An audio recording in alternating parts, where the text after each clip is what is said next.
Anda kembali di Apa Kabar Indonesia Pagi, pemirsa. Satreskrim Polres Metro Depok menangkap MI, pelaku penganiayaan balita di daycare kawasan Harjamukti, Cimanggis, Depok, Jawa Barat. Polisi menangkap MI. Ia adalah pemilik dari daycare yang sekaligus juga pelaku penganiayaan balita di rumahnya di kawasan Cisalak, Cimanggis tadi malam. Dari hasil penyelidikan, polisi menemukan ada balita lainnya yang ternyata terekam di video kamera pengawas yang juga jadi korban penganiayaan pelaku. Hingga kini polisi masih meminta keterangan dari pelaku terkait penganiayaan tersebut.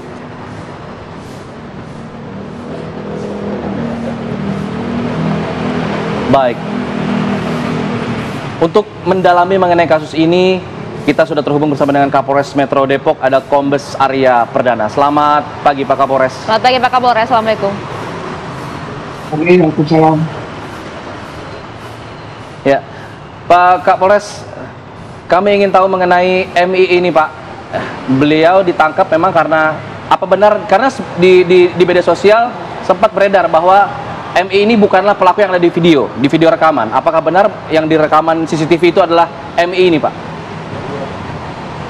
Ya, terima kasih. Jadi setelah kita melakukan pemeriksaan beberapa saksi kemarin, sudah sampai 4 orang saksi ya. Setelah itu kita juga mengumpulkan alat bukti, kita sepakat untuk naik ke tahap penyidikan. Nah, ketika naik ke tahap penyidikan, kita sudah tidak ragu lagi untuk menetapkan tersangka. Akhirnya kita melakukan gelar penetapan tersangka dan kita melakukan penangkapan terhadap orang yang diduga melakukan kekerasan terhadap anak ini, yaitu saudari MI.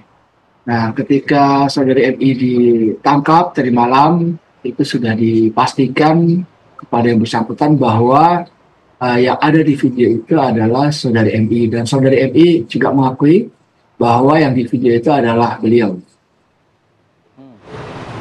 Oke, Pak Kapolres, informasi lanjutan dari sejumlah saksi yang sudah diminta keterangan, apakah ini memang sudah terjadi sejak lama atau bagaimana Pak Kapolres?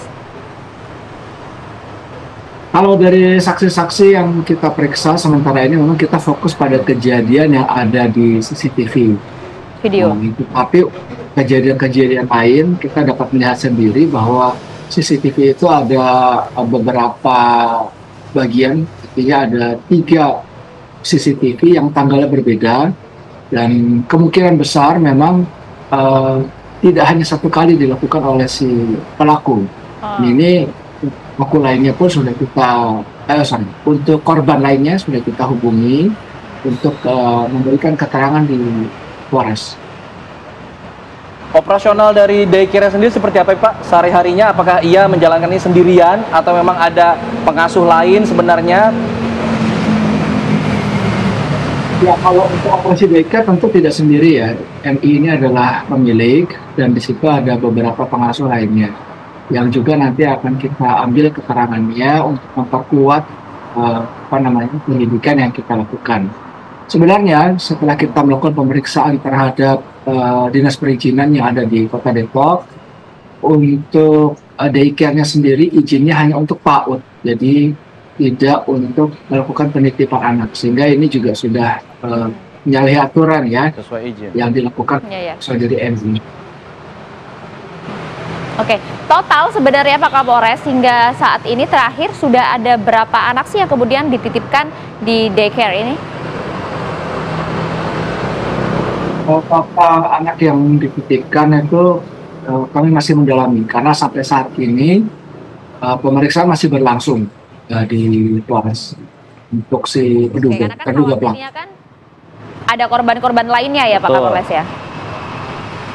Nah, kita duga demikian karena memang dari CCTV ada itu ada 3 CCTV yang memang berbeda, tanggalnya juga berbeda, sehingga kita sedang mendalami korban-korban lain. Tapi sudah ada yang kita hubungi untuk datang ke sini dan pelapor. Baik, nanti kita akan coba lagi minta keterangan dari Pak Kapolres usai jeda ya, terlebih soal kemungkinan adanya laporan-laporan baru nih. Setelah ini viral, biasanya mungkin ada lagi korban-korban baru yang melapor ke pihak kepolisian. Bagaimana nanti kemudian akan ditindaklanjuti oleh pihak kepolisian usai jeda ya. Nanti juga akan bergabung bersama kita narasumber lain, ada Ustadz Benri Jaisur Rahman selaku praktisi parenting Islami juga akan mengomentari mengenai hal ini. Tetap di sini di Apa Kabar Indonesia Pagi. Oke pemirsa, ngomong soal anak gitu ya, ini kan yang sedang ramai, yang viral saat ini adalah bagaimana kemudian ada dugaan penganiayaan di daycare. Tadi kita sudah sempat minta keterangan oleh pihak kepolisian. Saat ini kita lanjutkan kembali diskusi pemirsa. Sudah bergabung pula bersama kami ada Ustadz Benri Jaisur Rahman, praktisi parenting Islami. Assalamualaikum Ustadz Benri. Waalaikumsalam warahmatullahi wabarakatuh. Ya, dan masih bersama kami juga ada Kapolres Metro Depok. Selamat pagi Pak Arya, masih bergabung bersama kami ya Pak? Ya, pagi. Assalamualaikum. Ya.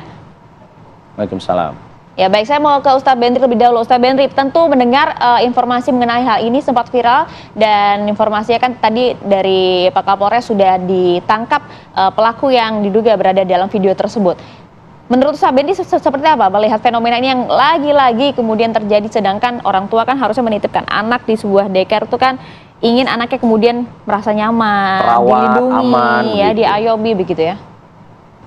Iya, memang satu catatan penting bahwa ketika kondisi di mana seseorang dia melakukan tindakan ya sampai kekerasan ya, dan dia tidak bisa mengendalikan emosinya, dalam terminologi psikologi ini disebut dengan amigdala hijack ya, ketika bagian otak nama amigdala ini ya yang mengatur emosi itu ternyata tidak lagi bisa ya dikendalikan, sehingga yang termuncul adalah bagaimana dia meluapkan emosi yang tentu ini karena ada triggernya, entah itu mungkin stres yang berkepanjangan atau mungkin juga tekanan pikiran yang mungkin itu juga dipengaruhi juga bagaimana pola asuh yang diperoleh di masa kecil yang disebut luka pengasuhan. Jadi faktor-faktornya itu banyak, sehingga orang-orang yang mungkin dalam hal ini dia berusaha untuk tampil baik di depan orang ya, dia berusaha untuk ramah, ketika dia punya isu yang terkait dengan luka pengasuhan, stres yang tidak bisa dikendalikan,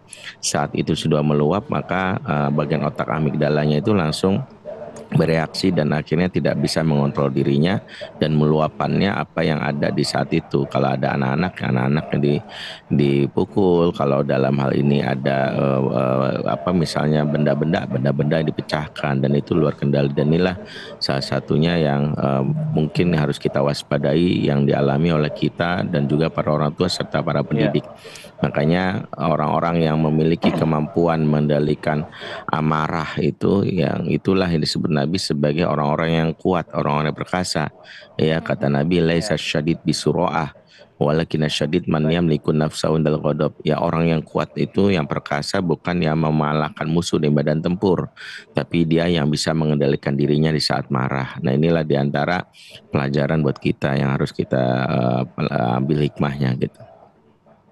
Baik, Ustadz Benri, kalau melihat kasus ini kan sepertinya pelaku ini kewalahan begitu atau stres lah mengurus anak orang lain yang mungkin saja waktunya cukup lama begitu. Sebenarnya untuk mengatasi hal-hal seperti itu agar tidak terjadi, mengawasi seorang anak atau beberapa anak ini, ada triknya nggak sih dalam praktisi parenting ini seperti apa agar bisa mengelola rasa stres dan lain sebagainya agar tidak terjadi penganiayaan ke depannya?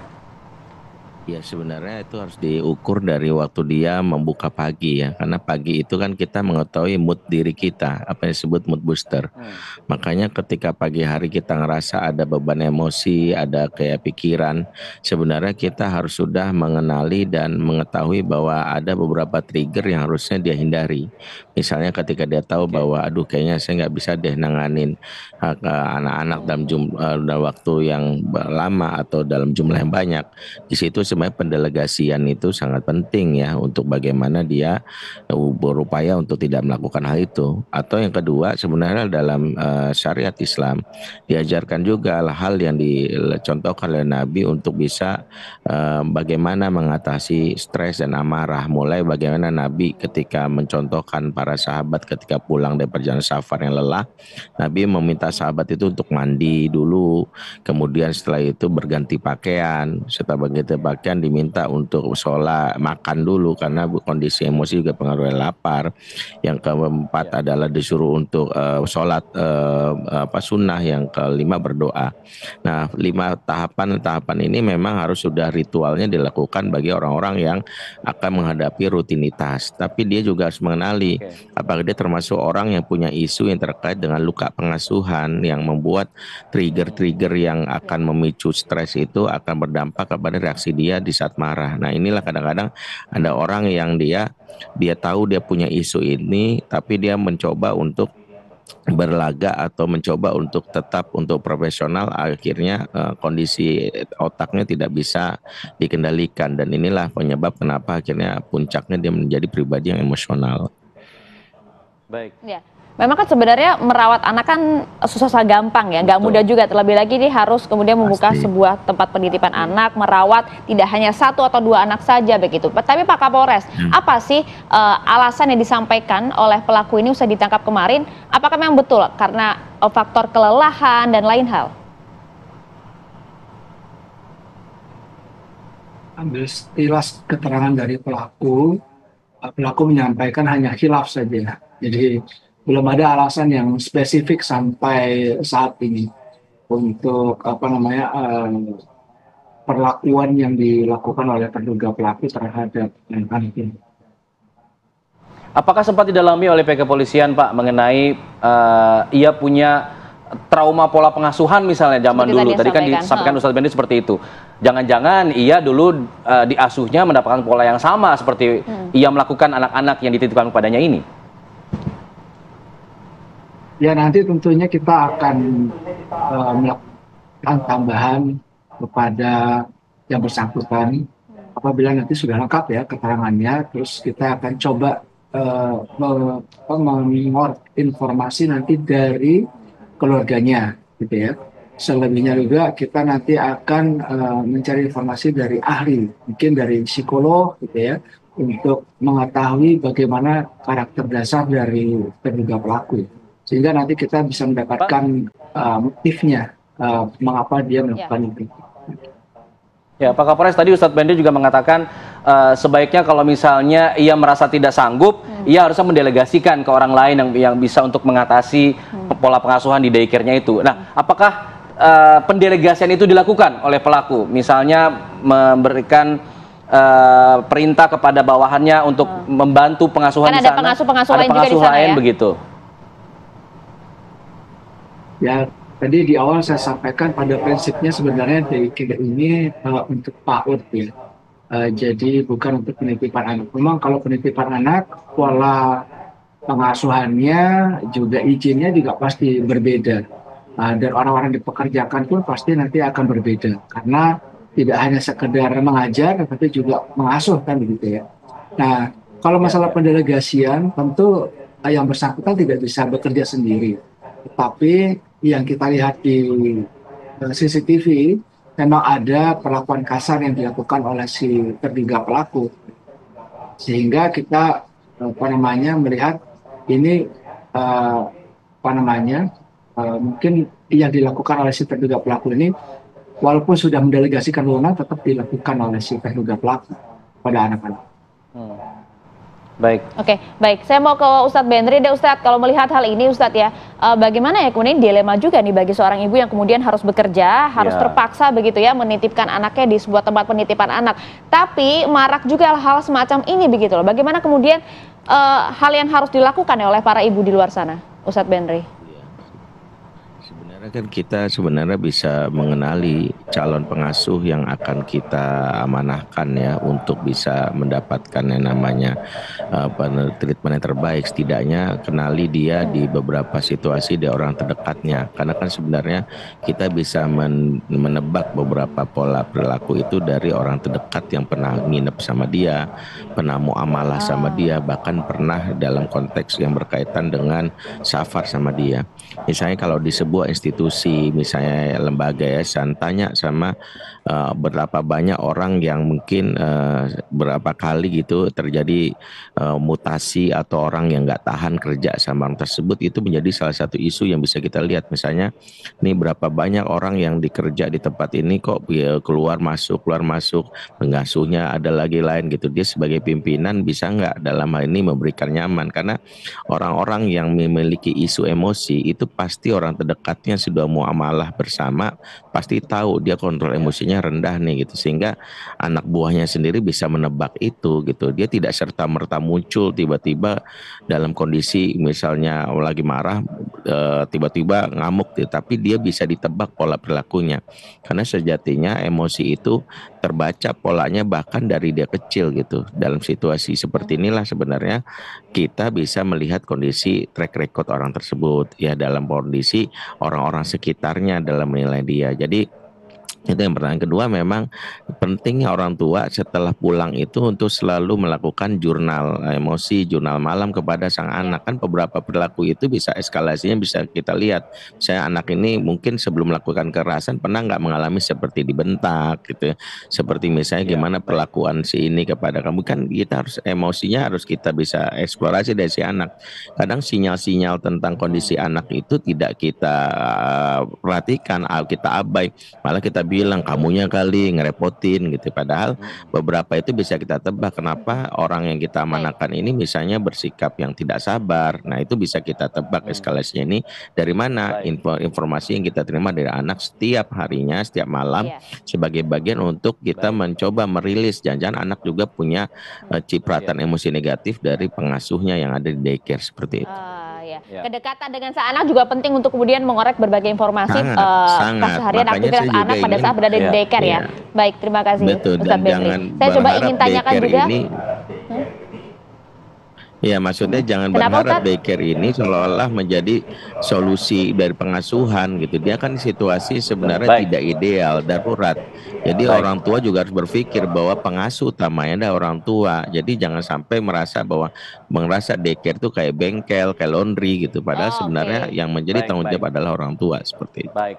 Baik, terima kasih Ustadz. Ini jadi sentilan juga bagi kami para orang tua, pada anak-anak kita ya. Harus tetap mengutamakan komunikasi dan juga peka terhadap anak-anak. Terima kasih Ustadz Bentri, terima kasih juga Pak Arya selaku Kapolres Metro Depok sudah bergabung sama kami di Apa Kabar Indonesia Pagi. Terima kasih. Assalamualaikum.